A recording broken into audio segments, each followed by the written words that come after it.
제가 같이 성경을, 말씀을 보면서, 여러 번 말씀을 드렸던 것 같은데요. 이 역사서의 그러한 기록들은, 이게 성경의 각본이 따로 있지는 않습니다. 성경의 각본이 따로 있지는 않아요. 우리 구약 성경 같은 경우에 보게 되면요. 이 구성을 보게 되면 처음에는 모세오경이 나오고요. 그 다음에 역사서의 말씀이 나오고, 그 다음에 이제 지혜서의 말씀들이 나오고, 그 뒤에 예언서의 말씀들이 나오는데, 이 말씀들이 다 따로 있는 것들이 아닙니다. 우리 모세오경 같은 경우에는 구약의 가장 중요한 말씀입니다. 그러면 그 구약의 중요한 말씀들을 가지고 살아갔던 사람들이 어떠한 사람들일까요? 바로 역사서에 살았던 그러한 사람들입니다. 하나님의 뜻대로 살아간다라고 하는 것은 그들이 하나님이 그들에게 주신 그 말씀을 지키며 살아가는 것입니다. 그들이 하나님의 말씀을 지키고 살아가는 것이 무엇을 의미할까요? 하나님을 존중히 여기며 하나님을 높이는 겁니다. 우리가 오늘 말씀은 아니, 우리 역대기의 말씀을 보고 있지만, 우리 역사서의 말씀을 보게 되면 왕의 말씀은 이 사무엘서부터 나온다라고 할 수 있는데요. 사무엘상 말씀에 보게 되면요. 사무엘상 우리 2장 30절 말씀에 보게 되면 이러한 말씀이 있습니다. 사무엘상 2장 30절 말씀에 보게 되면 어떠한 말씀이냐면 우리 같이 한번 읽어볼까요? 사무엘상 2장 30절의 말씀입니다. 엘리 집안에 우리 주셨던 그런 말씀인데 같이 한번 읽어보겠습니다. 사무엘상 2장 30절 411페이지입니다. 제가 가진 성경으로는 같이 한번 읽을게요. 그러므로 이스라엘의 하나님 나 여호와가 말하노라. 내가 전에 내 집과 내 조상의 집이 내 앞에 영원히 행하리라 하였으나 이제 나 여호와가 말하노니 결단코 그렇게 하지 아니하리라. 나를 존중히 여기는 자를 내가 존중히 여기고 나를 멸시하는 자를 내가 경멸하리라. 나를 멸시하는 자를 내가 경멸하리라. 그런데 나를 존중히 여기는 자는 내가 어떻게 하겠다라고요? 존중히 여기고. 하나님을 존중히 여긴다라고 하는 것은 무엇일까요? 하나님을 최고로 여기는 것입니다. 그리고 그의 말씀을 따라서 살아가는 것입니다. 하나님을 예배하는 것을 가장 즐거워하는 그러한 삶이 바로 하나님을 존중히 여기는 그러한 삶이라고 할 수 있죠. 하나님의 말씀 붙들고 하나님 바라보며 하나님께 예배하며 하나님을 가장 높으신 분으로서 중심으로 삼고 살아가는 것이 바로 존중히 여긴다라는 그러한 의미입니다. 우리가 히스기야의 말씀을 보았지만 이 히스기야라고 하는 그런 왕은 사실 좋은 환경에서 왕이 되어지질 않았습니다. 어떠한 상황 가운데서 왕이 되었습니까? 그의 아버지 아하스가 거의 나라를 완전히 피폐하게 만들어 버렸어요. 그래도 아하스는 그, 그의 할아버지 아버지로부터 그래도 좋은, 그래도 어느 정도의 환경의 그러한 나라를 물려받았거든요. 그런데 아하스는 어떻습니까? 그렇지 않습니다. 아하스라고 하는 그러한 사람은 굉장히 정치적인 사람입니다. 그리고 그 정치적으로 판단하다 보니까 결국에는 무엇을 버리게 되냐면요. 하나님을 버립니다. 정치적인 판단 때문에 하나님을 버리게 되었어요. 그러니까 하나님께서 아하스를 어떻게 하실까요? 아하스가 하나님을 존중히 여기지 않기 때문에 하나님이 아하스를 존중히 여기지 않으셨죠. 존중히 여기는 것뿐만 아니라 아하스는 그의 삶이 어떤 삶이었었냐면 하나님을 멸시하며 경멸하는 삶이었습니다. 그래서 그의 마지막은 어땠었냐면 정말로 가장 그러한 하나님의 그러한 징계를 받는 그러한 삶으로서 끝나게 되어지죠. 나라가 정말로 거의 굉장히 어렵게 되어졌어요. 북이스라엘 아람으로부터 침략을 받았었고 아수르에게 도움을 청하였으나 아수르가 가고 제대로 도와주지도 않고요. 이 남유다를 이렇게 피폐하게 만들고 간 게 바로 이 또한 아수르였습니다. 그러한 나라를 이어받은 사람이 바로 히스기야였습니다. 히스기야가 왕이 되었을 때에는 정말로 나라가 어려웠습니다. 우리는 히스기야 왕하게 되면 우리 앞에 말씀해 보게 되면요. 히스기야가 하나님 앞에 예배하는 것으로부터 시작합니다. 예배하는 것으로부터 시작할 때 우리가 생각해 예배할 만한 환경이 되었으니까 하나님을 예배할 것이다? 아닙니다. 그의 환경은요. 전혀 하나님을 예배할 수가 없는 환경이었습니다.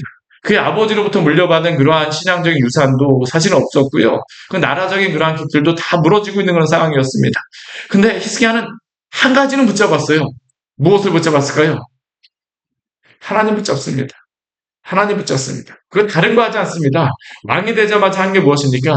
첫째 딸의 그 성전을 다시 성결케 하고 성전을 깨끗하게 합니다. 그리고 나서 바로 하는 것이 무엇입니까? 그곳에서 속죄제를 드리죠. 처음에는 히스기야의 마음을 가지고 드렸을 때 그 주변의 사람들이 뭐라고 얘기했을까요? 아니 도대체 저렇게 무슨 의미가 있어? 근데 히스기야는 결국 그러한 소리에 휩쓸리질 않아요. 어떻게 합니까? 꾸준히 갑니다. 꾸준히 갈 수 있는 이유 무엇일까요? 하나님 바라보기 때문입니다. 하나님을 존중히 여기기 때문입니다. 하나님이 중심이기 때문이죠. 그러한 가운데 히스기야는 자신만 예배하지 않습니다. 누구도 함께 예배하고자 합니까?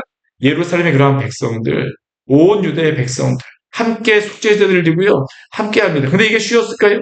쉽지 않습니다. 그런데 이러한 것들과 함께 사람들의 마음이 움직여지는 겁니다. 하나님께서 그렇게 은혜를 주시죠. 그리고 그러한 가운데서 또 무엇을 합니까? 유월절을 지키기 시작합니다. 유월절을 지키기 시작해요. 이 히스기야가 유월절을 지킨다고 했을 때 이 유월절도 지금 우리가 보기에는 히스기야가 유월절을 지켰구나라고 생각할지 모르지만 말씀 우리가 잘 보게 되면 그렇지 않습니다. 히스기야가 이 유월절을 지킬 때 어디에 백성들까지 다 와서 유월절을 지키라고 하냐면 북이스라엘에 있는 그러한 모든 백성들까지 다 와서 유월절을 지키라고 합니다. 200년 동안 그들은 떨어져서 하나님을 예배하지 않았던 백성이었거든요. 200년 동안 함께하지도 않았던 그러한 백성들에게 아수르에게 멸망하여서 상처받고 그 어려웠던 그러한 백성들에게 그들에게까지 이야기하는 겁니다. 하나님께 와서 우리가 예배하자. 그리고 유월절을 그들이 함께 지키게 되죠. 그 유월절을 함께 지키면서 이들이 어떻습니까? 하나님으로부터 힘을 얻는 겁니다. 전능하신 하나님께서 이들에게 힘을 주시고 능력을 주시는 거죠. 그리고 그러한 가운데에서 히스기야는 그것으로만 끝나지 않습니다. 6월절 한 번만 지키는 것으로 끝나잖아요. 우리가 그 뒤에 말씀에 보게 되면요. 히스기야가 항상 예배를 드릴 수 있도록 상번 그 제사장과 레위인의 반차를 다시 한번 정하고요. 다윗 시대에 다윗이 그것을 정해갖고 솔로몬 시대까지 이루어졌었는데 르호보암과 그 여로보암이 갈라진 후로다 이게 제대로 이루어지지를 못하는 겁니다. 그러니까 이 무너진 그러한 그 제사장과 이 레위 지파의 그런 반차가 무너지니까 하나님을 제대로 예배할 수가 있습니까?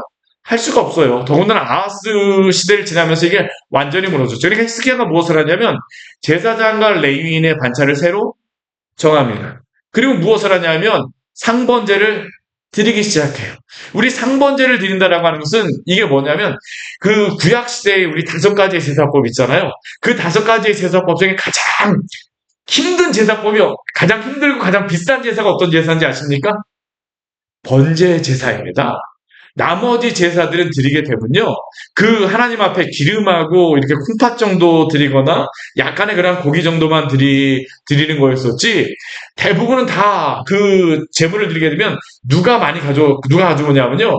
제사를 드렸던 그러한 제주가 이것을 가져와서 식구들 같이 나눠 먹습니다. 이게 황제였거든요. 대부분의 제사가 다 그렇습니다. 근데 번제는 어떤 제사인지 아십니까? 다 태워서 드리는 겁니다. 다 태워서 드려요. 소, 양, 염소 다 태워서 드립니다. 아침마다 드립니다. 저녁 때 드립니다.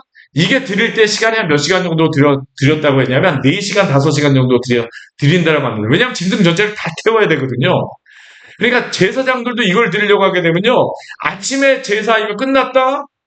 그럼 점심 때 점심 먹고 나서 아침 석자식 해갖고 이게 한 끝날 때쯤 돼갖고 뭐 식사하고 나면 그 다음에 또 뭐 드려야 되는 시간일까요? 3시에 저녁 제사를 드립니다. 하루 종일 드리는 제사가 바로 이 상번제였습니다. 왜 그렇습니까? 하나님을 날마다 예배하게 해야 된다라는 겁니다. 히스기야가 그 하나님 앞 유월절 한 번만 드리고 끝나는 게 아니고요. 예배가 항상 드려질 수 있도록 이것을 유지하는 겁니다. 근데 참 이게 이렇게 히스기야가 하나님 앞에 돌아왔으면 존중이 여겼으면 우리가 기대하기는 무엇이 있어야 됩니까? 하나님 형통하게 하셨다라고 오늘 새벽 오늘 우리가 지금 32장 말씀을 보았는데 앞에 31장 우리 가장 끝에 말씀을 보면요. 하나님이 히스기야를 형통하게 하였다라고 말씀하십니다. 우리 그 31장 21절 말씀을 보면 그가 행하는 모든 일 곧 하나님의 전에 수종드는 일이나 율법에나 계명에나 그의 하나님을 찾고 한 마음으로 행하여 어떻게 하였더라고요? 형통하였더라. 형통하였다라고 하게 되면 우리는 형통하게 되면 우리는 무엇을 기대합니까? 나라가 갑자기 부강해지고 잘 살게 되는 걸 기대하잖아요. 왕이면 그걸 기대해야 되지 않습니까? 근데 그게 있지 않아요. 가장 히스기야가 왕이 되었을 때에 가장 싫어하는 것이 무엇일까요? 전쟁입니다. 전쟁. 형통하였다라고 했는데요. 바로 32장 말씀해 보게 되면요. 이 모든 충성된 일을 한 후에 아수르 왕 사네립이 유다에 쳐들어왔다라고 얘기합니다. 이게 형통한 것입니까? 형통한 것입니까? 근데 왜 하나님이 이 말씀을 주실까요? 성도는 전쟁 중에도 하나님이 형통하게 하시는 분임을 이 말씀을 통하여서 증명해 주시는 것입니다. 하나님을 존중히 여기는 자는 하나님이 존중히 여겨주시겠다고 하는데 그게 상하게 개의치를 않아요. 우리는 어떠한 상황이 좋아진 것으로서만 하나님 우리를 존중히 여겨주신다라고 생각하지만 하나님은 어떻습니까? 전쟁 가운데서 그 사람을 하나님이 존중하게 여겨주셔서 붙잡아 주십니다. 이게 바로 하나님이 행하시는 그러한 일이죠. 이 일을 행하고 난 다음에 사람들이 그 히스기야에게 뭐 존중이 앞에 예배 드리고 나서 히스기야를 뭐 따랐더라 뭐 존중이 여겼더라 그러지 않습니다. 오히려 이 언제 사람들이 존중이 여기냐면요. 우리 앞에 말씀에 보게 되면 우리 23절 말씀입니다. 우리 오늘 새벽 말씀인데 23절 말씀에 보게 되면 이러한 말씀이 있습니다. 우리 23절 말씀 같이 한번 해볼까요? 여러 사람이 예물을 가지고 예루살렘에 와서 여호와께 드리고 또 보물을 유다와 히스기야에게 드린지라 이후부터 히스기야가 모든 나라의 눈에 존귀하게 되었더라. 모든 나라의 눈에 어떻게 되었더라고요? 존귀하게 되었습니다. 하나님을 존중히 여기는 자를 하나님이 존중히 여겨주는데요. 우리는 앞에 히스기야가 예배 잘 드리고 나서 백성들이 우러러봤을 것 같잖아요. 사실 그 말씀은 그때는 나오지 않습니다. 언제 나올까요? 전쟁하고 난 다음에 나옵니다. 하나님의 내심이 증명이 되고 나니까 그 주변의 사람들로 하여금 이것을 보게 하시는 거죠. 그리고 이것을 통해서 하나님은 하나님이 존중히 여기심을 받으실 뿐만 아니라 누구도 세워주시는 것입니까? 히스기야도 세워주십니다. 여러분 모두에게 이러한 축복이 있기를 축원합니다. 우리는 형통을 좋은 환경만을 생각하지만 사실 하나님께서는 우리의 모든 것들을 통하여서 하나님은 우리를 형통하게 하십니다. 대표적인 사람이 누구입니까? 요셉입니다. 요셉. 형통이라고 하는 단어가 가장 많이 쓰였던 사람도 요셉입니다. 우리 창세기 말씀 한번 보세요. 창세기 말씀에 2번 요셉에게 형통하였다라고 하는 이야기가 하는데요. 언제 형통하였다라고 하는지 아십니까? 감옥에 있을 때. 그리고 또 어디에 있을 때요? 종으로 잡혀가고 그 안에 있을 때, 종으로 있을 때 형통하게 되었다라고 이야기하고요. 감옥에 있을 때에도 형통하게 됐다고. 총리가 되었을 때 형통하다라고 이야기하지 않습니다.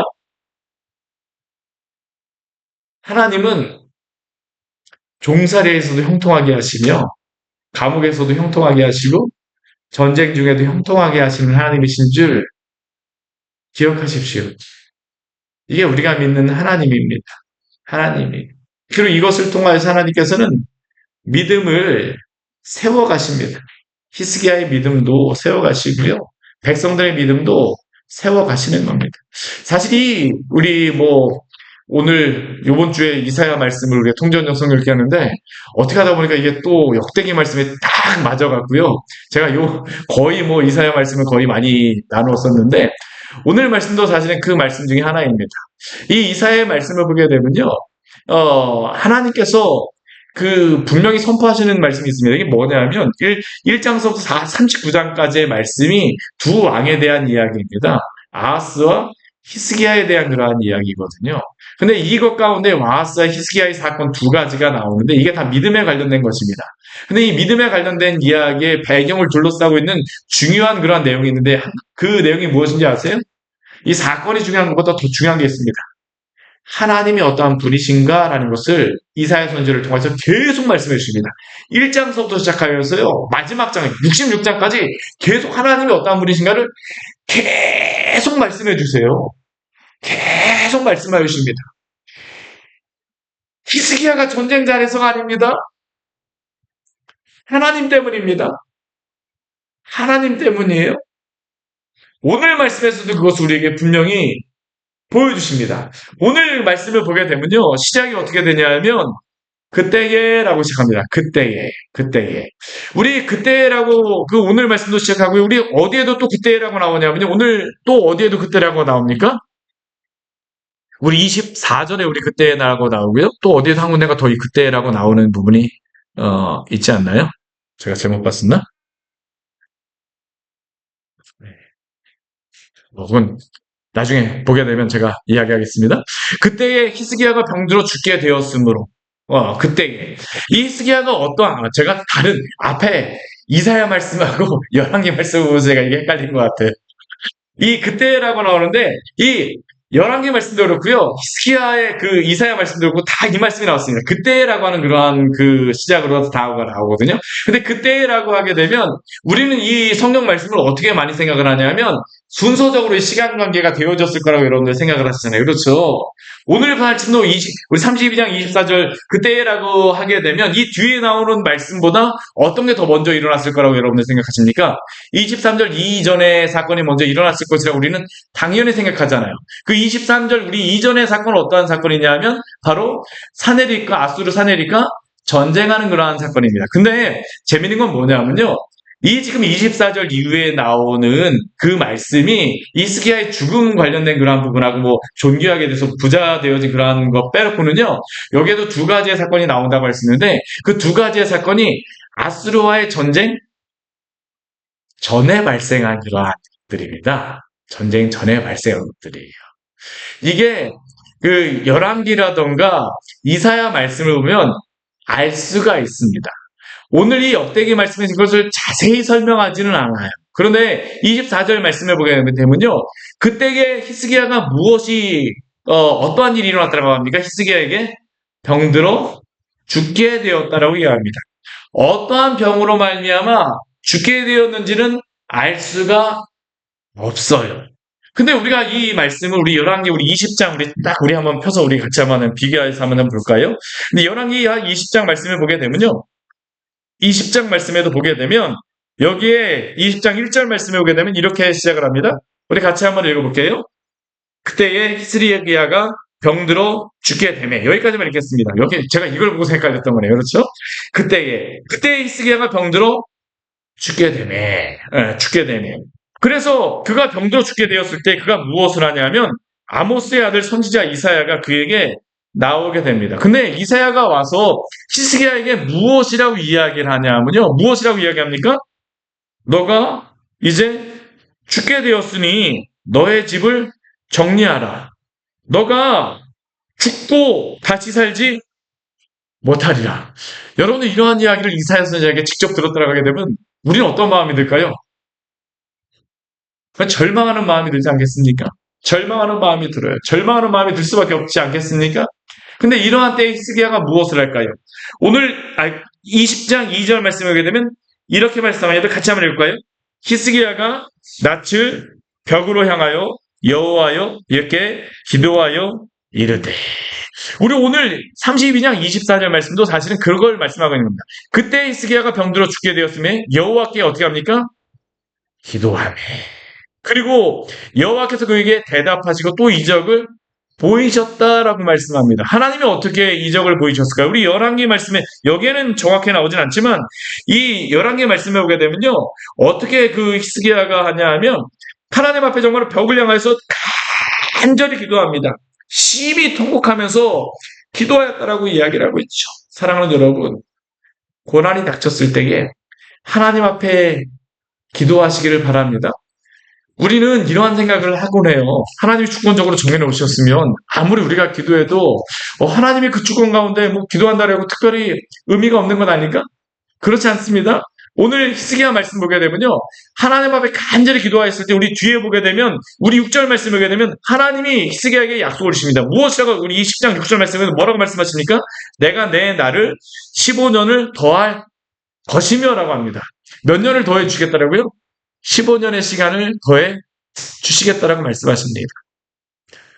우리가 말씀을 볼 때마다 이러한 말씀이 나와요. 하나님의 주권과 계획은 분명히 있습니다.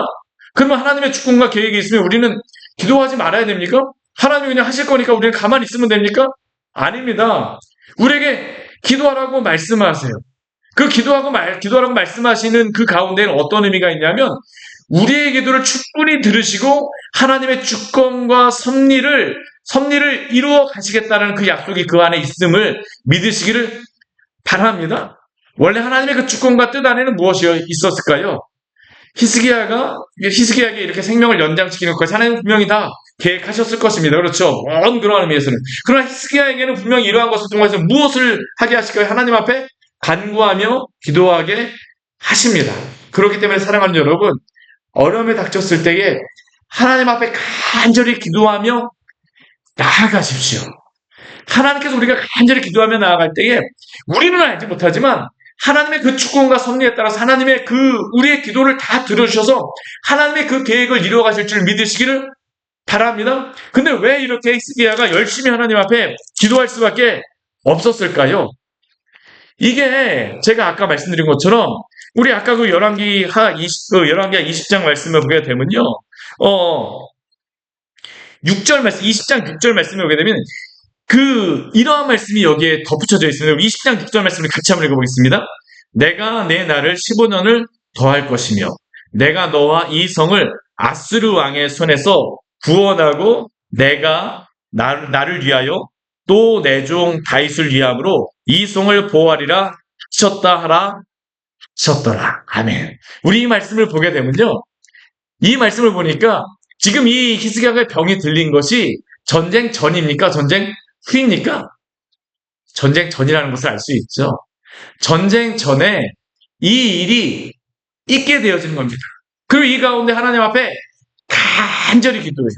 그리고 하나님께서는 그의 날을 15년을 더해 주시리라고 약속을 하시죠. 그리고 그 이사야 선지자는 무엇을 하냐면요. 하나님의 말씀에 따라서 무화과 반죽을 가져다가 히스기야의 상처에 놓았습니다. 그러고 나서 그것이 낫습니다. 나아요. 근데 이 일이 있고 나서 어떤 게 있냐면 히스기야가 이사야에게 한 가지를 질문합니다. 어떤 질문하냐면 우리 20장 8절 말씀에 보면 이런 말씀이 있습니다. 20장 8절도 같이 한번 읽어볼게요.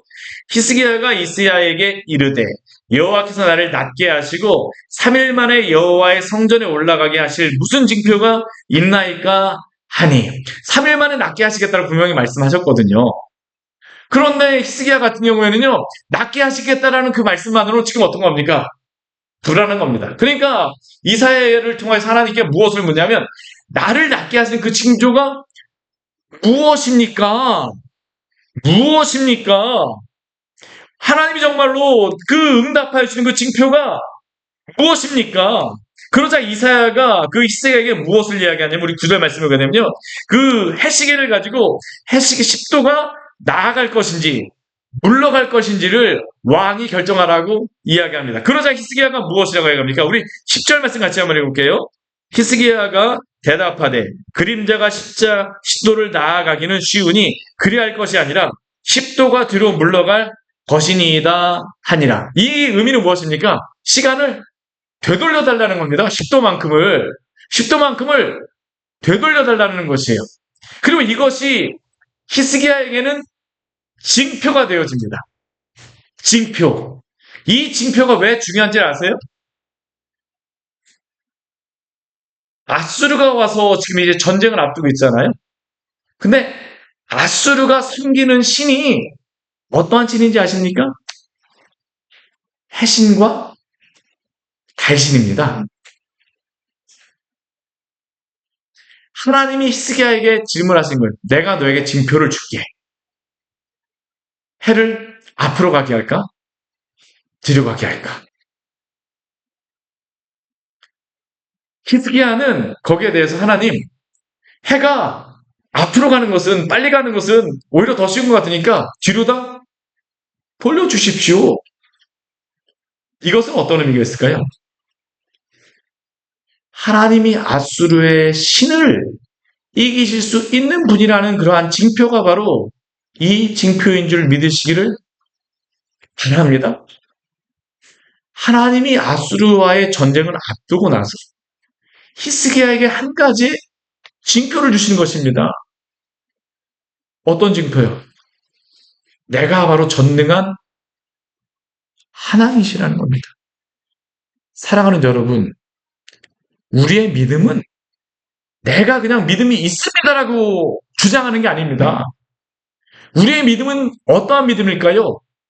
믿음의 대상이신 하나님을 믿고 신뢰하는 믿음입니다. 근데 우리가 이 말씀을 보면서 아니 히스기야에게는 이런 징표를 주셨으니까 나에게는 이 징표가 없으니까 나는 믿음이 연약해져. 아닙니다. 우리가 항상 기억해야 될 것은 제가 마가복음 말씀 계속 보면서 이야기하지만 기적을 보았다라고 해서 그들이 믿었던가요? 아닙니다. 기적하고 사실 믿음은 비례하지는 않아요. 도움은 줄 수 있을지 모르지만 비례하지는 않습니다. 오히려 보지 않고 믿는 자들에게 더욱더 복이 있다라고 말씀하십니다. 우리는 구약의 성도들이라는 그 예수님 시대의 여러 사람들이 기적을 보았기 때문에 그들이 믿었다고 생각하지만 오히려 기적을 보았던 사람들이 예수님을 어떻게 합니까? 십자가에 못 박습니다. 그 옆에서 예수님 옆에서 3년 동안 따라다녔던 가룟 유다가 어떻게 합니까? 예수님을 팔아먹어요. 기적이 우리를 변화시키는 것은 아닙니다. 그러나 주님이 주신 징표를 붙드는 자들에게는 오늘도 하나님께서는 그 징표 가운데 역사하시는 하나님이신 줄 믿으시기를 바랍니다. 그리고 우리에게 그 징표를 다 주신 게 무엇일까요? 오늘 이 말씀입니다. 우리에게는 이 구약의 성경, 신약의 성경들이 없었기 때문에 징표가 필요했을지 모르지만 우리는 성경 66권의 이 징표를 오늘도 우리에게 주셨습니다. 나사로 여러분들 아시잖아요. 그렇죠? 부자가 나사로. 부자가 아브라함한테 얘기합니다. 내가 지금 나사로를 살려주셔서 가게 되면 내가 가서 이야기해요. 아니면 저가 안 되면 나사로라도 보내주십시오. 나사로가 살아나야지만 그들이 믿을 것입니다. 근데 아브라함이 뭐라고 얘기합니까? 나사로가 살아나도 믿지 않을 거다라고 이제 뭐라고 합니까? 선지자와 그러한 사람들이 있다라고 이야기합니다. 근데 우리 요한복음 말씀에 보게 되면요. 이 나사로가 살아나잖아요. 근데 실제로 부자와 나사로가 있습니다. 그렇죠?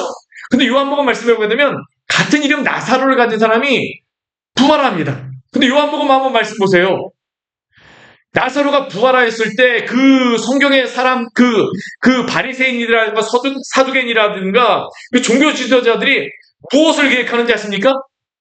예수도 죽이고 나사로도 죽이자라고 이야기합니다. 사랑하는 여러분, 하나님이 오늘도 우리에게 말씀을 주셨습니다. 저는 그것뿐만 아니라 이 자리에 여러분들이 이렇게 나왔다라고 하게 되면 우리 중에 누구도 체험적인 신앙을 가지지 않고는 사실 금요기도에 나올 수가 없습니다. 여러분 한 번씩은 다 하나님이 어떤 분인지 경험해 보셨잖아요. 그렇죠? 체험적인 그런 신앙 가지고 계시지 않으십니까? 그렇다면 그 믿음을 가지고 살아가십시오. 히스기야가 이 아수르와의 전쟁을 앞두고 나서 하나님께서 이 병을 고쳐주시는 거예요. 징표를 주시죠. 근데 실제로 다 오늘 아침에도 보았지만 아수르가 당장 앞에 왔습니다. 사네립하고 라사에게 와서 이야기합니다. 너가 아무리 하나님을 예배한다라고 해서 무슨 도움을 주겠느냐? 많은 신들 와갖고 내가 나를 점령했었는데 많은 신들에게 그들이 다 기도하고 했지만 그 어떤 신도 나의 손에서 구원한 신은 아무도 없었다. 그 사네립과 그 랍사게가 와갖고 백성들에게도 이야기합니다. 히스기야에게 속지 말아라. 이 이야기를 누구도 들었을까요? 히스기야도 듣고 백성들도 듣습니다. 아무리 이러한 징표를 가졌다라고 할지라도요. 이러한 일들이 직접 눈앞에서 벌어지고 귀에 들린다라고 해보십시오.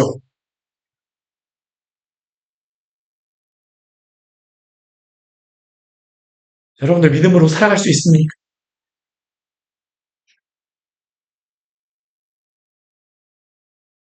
믿음이라는 것은요. 정말 하나님을 의지하는 겁니다. 저는 믿음의 가장 좋은 예는 의자에 앉는 거라고 생각을 해요. 여러분들 의자에 앉을 때에 저는 의자에 앉으면서 이게 안 좋은 습관인데 힘들면 허리 이렇게 쭉 대고 막 고개까지 이렇게 막 숙이고 이렇게 앉습니다. 근데 의자가 만약 무너질 거라고 생각하면 제가 이렇게 앉을 수 있을까요? 하나님을 의지한다라고 하는 것은 우리의 모든 체중을 그분께 맡기는 것입니다. 그분이 우리를 붙들어 주시냐는 것을 알기 때문에, 믿기 때문에, 확신하기 때문에 그 안에 많은 것이죠.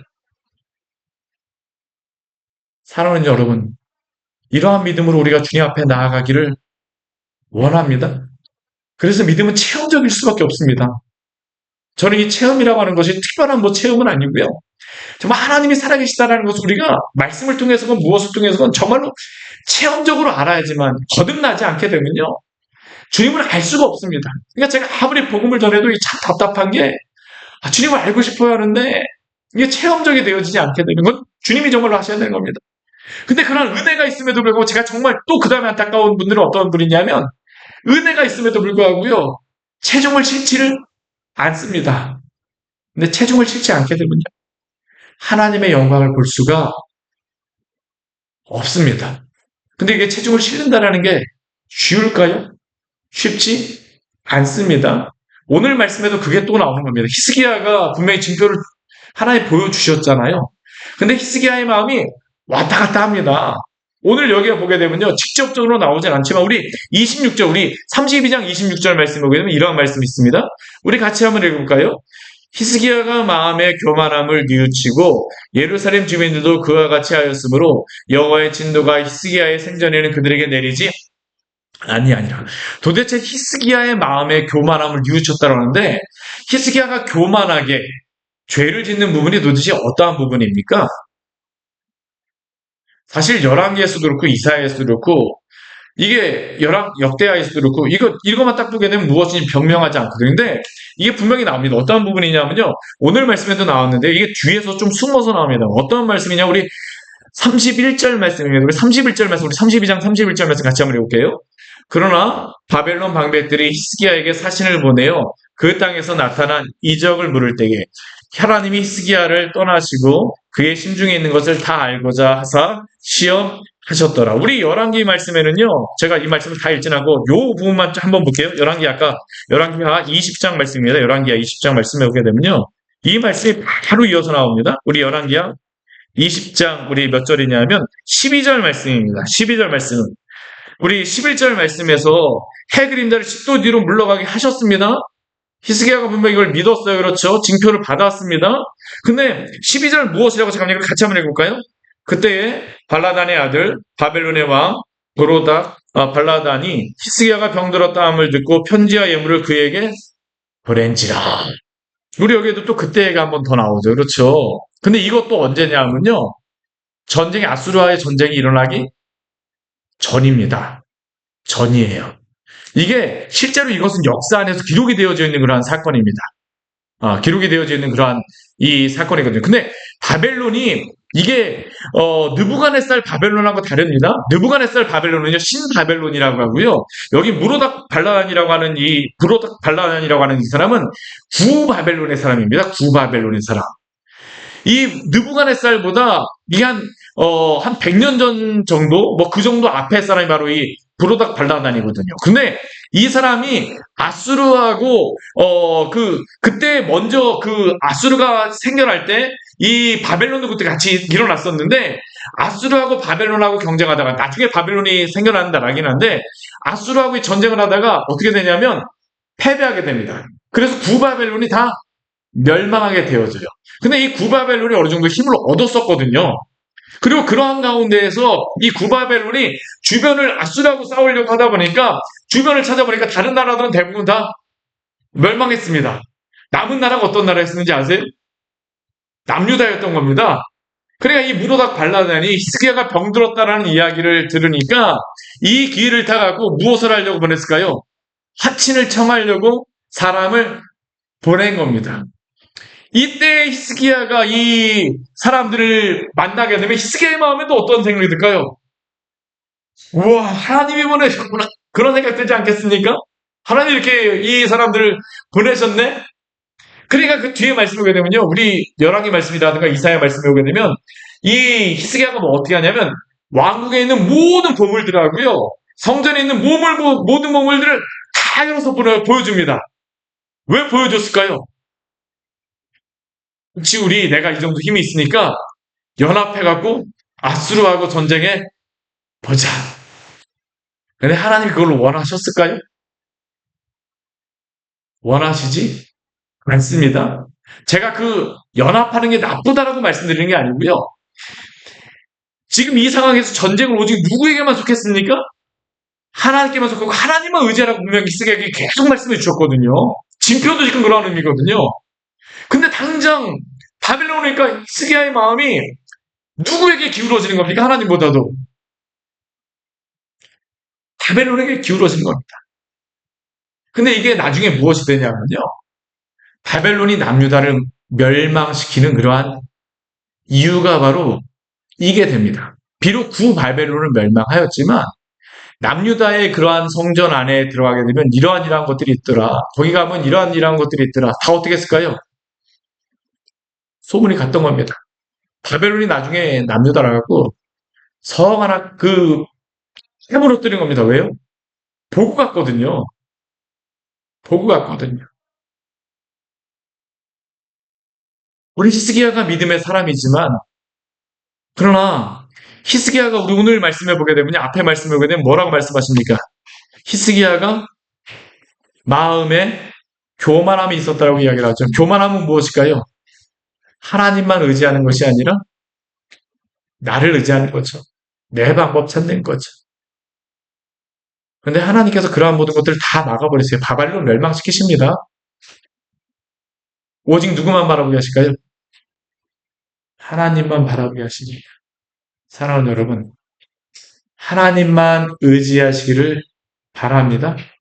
저는 제가 주변의 상황이 필요 없다라고 말씀드리면서 하나님은 그렇게 말씀하시는 건 아닙니다. 그런데 우리가 정말로 의지할 대상이 누구냐라는 겁니다. 우리의 중심이 누구냐라는 겁니다. 이게 당장은 보이지 않습니다. 그러나 이게 우리가 선택의 순간이라던가 우리의 어떠한 중요한 순간에 가게 보게 되면요. 누구를 의지하는지 나는 압니다. 그러한 때 오직 하나님만 의지하시기를 축원합니다. 이 사람이 믿음의 사람들입니다. 같이 기도하도록 하겠습니다. 우리 오늘 말씀 같이 기억하시면서 우리 기도하기로 합니다. 믿음이란 무엇입니까? 전심으로 하나님만 의지하는 것입니다. 하나님이 주신 그 징표들, 우리의 믿음의 그런 확신들 여러분들 있잖아요. 그렇죠? 우리가 흔들릴 때 그런 것들 붙잡으십시오. 말씀 붙잡으십시오. 말씀과 기도로 거룩해 하신다는 거라고 우리 디모데 우리 말씀에 나오는데 우리는 다른 것 가지고 우리는 힘을 얻을 수 있다고 하지만 말씀과 기도밖에 없습니다. 결국에는요. 하나님 의지하십시오. 하나님 붙잡으십시오. 그리고 그 가운데에 여러분들에게 맡겨진 일들을 통하여서 하나님 감당할 수 있는 지혜도 달라고 기도하십시오. 하나님 정말로 나를 통하여서 하나님의 영광을 나타내 주시옵소서. 이 시간 우리 주님 앞에 나아갈 때에 우리의 불신앙에 대해서 우리 회개하는 시간을 갖도록 하겠습니다. 히스기야의 그런 불신앙 우리 보지 않았습니까? 하나님 의지하는 것 같은데도요. 인간인지는 어쩔 수 없습니다. 우리도 그래요. 우리의 그런 믿음 없음을 주님 용서하여 주시고 우리의 불신앙을 주님 무너뜨려 주시고 우리가 온전히 하나님만 의지하는 참된 믿음의 사람으로 설 수 있도록 우리에게 믿음을 더하여 주시옵소서. 이 시간 우리 주님 앞에 우리 간절히 우리의 그런 불신앙의 그런 교만의 죄들을 우리 회개하며 주 앞에 우리 믿음을 달라고 우리 잠시 같이 기도하도록 하겠습니다. 같이 기도하시겠습니다. 하나님 아버지의 시간을 드렸는데 하나님 기도합니다. 우리 믿음 위에